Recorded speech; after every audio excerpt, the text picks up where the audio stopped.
So one of the easiest and best ways that you can work with your child to be a successful reader is by reading aloud to them. And I know a lot of parents do read alouds in the evenings right before they go to sleep, but this is an excellent way to get your child to see the proper way to read with fluently and with expression. When you stop and ask and answer questions, it helps your child. They learn how to make predictions, make inferences. So there is so much your child can learn by just doing a read aloud with you. Now, the read aloud stories that we usually do in school are stories that are too difficult for them to read independently or by themselves. So today I chose a book that is a Christmas book because 'tis the season, it's December. So it's going to be a double fold. So if your child is with you, they can actually answer the questions as I'm asking them. But it's also a way to model for you how to stop and ask questions as you're reading with your child. All right, so the first thing I'm going to talk about is what we call concepts about print. So we talk about, what part of the book is this? So if you knew that this was the front cover, then you are on the ball already. This part of the book is the back cover. And when we're reading, we always start with the title. So the title of this story is Santa's Noisy Night. And this book is by Julie Sykes and Tim Warnes. So another piece of concepts about print is you want your child to be able to know what the author does and what the illustrator does. So as we open this story and we get to the title page is going to have the title on it again, and it's going to tell us about the author and the illustrator. So the author of this story is Julie Sykes, and the illustrator is Tim Warnes. And Tim Warnes is the illustrator, is that fancy word for the person that drew the pictures or painted the pictures. Now this page over here is called the dedication page. So sometimes an author and illustrator wants to dedicate the book to somebody special to them. That means somebody in their life that they loved or they cared about or made a really good impression on them. They want to dedicate the book to them. So this says, for William and Timothy and for Nina with love. So this is the dedication page. So the title page, Santa's Noisy Night. So before I even start reading, what do you think this book is going to be about? We know Santa's in it, but it's called Santa's Noisy Night. So if you're a child and you're in this and you're watching me read this story, whisper to the grown-up beside you, what do you think this book's going to be about? All right, let's read to find out. It was Christmas Eve, and Santa was feeling jolly. Jingle bells, jingle all the way, sang Santa noisily as he loaded the toys into the sleigh. Shh, Santa, whispered the reindeer. You have to be quiet tonight or you'll wake the children. I'll try to, said Santa, but I do like singing. So why would he need to be quiet while he's delivering toys? He doesn't want to wake up the kids, right? Over the earth they flew towards the first house. Santa was so excited, he forgot to land on the roof and ended up in the front yard instead. Can you even believe that? Dear me, dear me, dear me, roared Santa, spying a friendly cat. Merry Christmas, cat. Do you think they'll mind if I use the back door? The cat waved her tail in the air. Shh, Santa, she whispered. They won't mind, but you mustn't wake the children.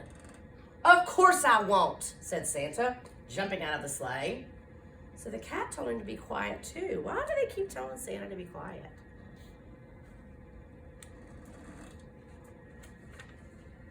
Santa threw the sack of presents over his shoulder and tiptoed along the garden path. The house was silent, and everyone was asleep except for a snowman in the yard. So what do you think is going to happen to Santa next? Let's find out. Oh, oops, cried Santa, sliding on a patch of ice and crashing to the ground. Shh, Santa, whispered the snowman. You mustn't wake the children. Sorry, said Santa, picking up his presents and bouncing indoors. But Christmas is my favorite time of the year. Tell the grown-up that you love. What's your favorite time of the year? Is your favorite time of the year Christmas? Or is it something else?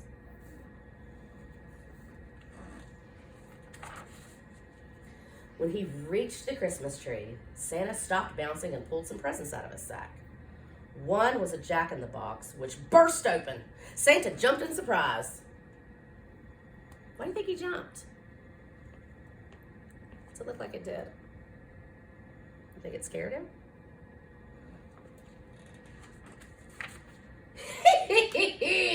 Santa, clapping his hands. Shh, Santa, whispered the family's dog. You mustn't wake the children. No, we mustn't wake the children, agreed Santa. He put his finger to his lips and crept toward the fireplace to fill the stockings. So what's Santa having a difficult time doing? He's having a hard time being what? Quiet. But he didn't notice the tinsel on the floor until it was too late. Santa tripped and went bumpity bump across the room, landing on a roller skate. Toys flew everywhere as he skidded across the carpet and fell headfirst into the fireplace. So was that quiet? Do you think he woke the children up?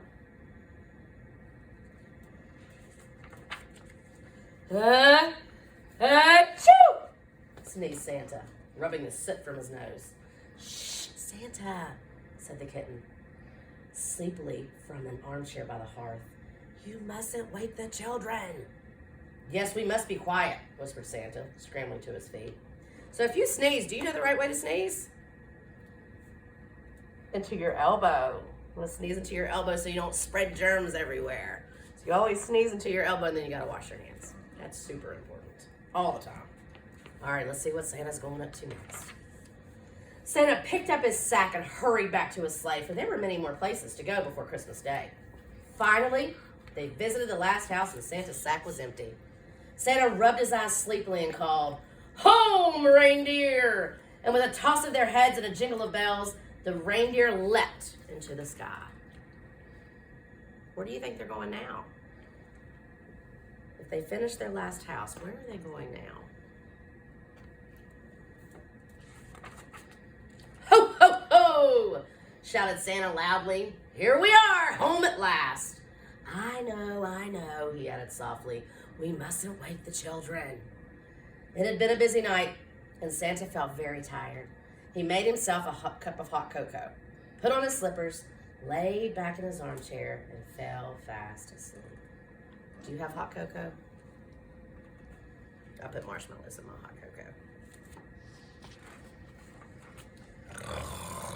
Snored Santa. Munch, munch, munch, crunched the reindeer as they ate their supper. Shh, squeaked Santa's little mouse. You mustn't wake Santa! So at the end of the story, Santa's snoozing, and they want everybody else to be quiet so they don't wake him up, right? And that was the end of the story. So after you read the story, ask your child what their favorite part of the book is. Ask them what they think would happen next after Santa wakes up. What does he do after Christmas? So there's so many activities that you can do after you read a book. You can talk about it. You can have them draw their favorite part. You can have them tell you what happened first, what happened next, what happened last.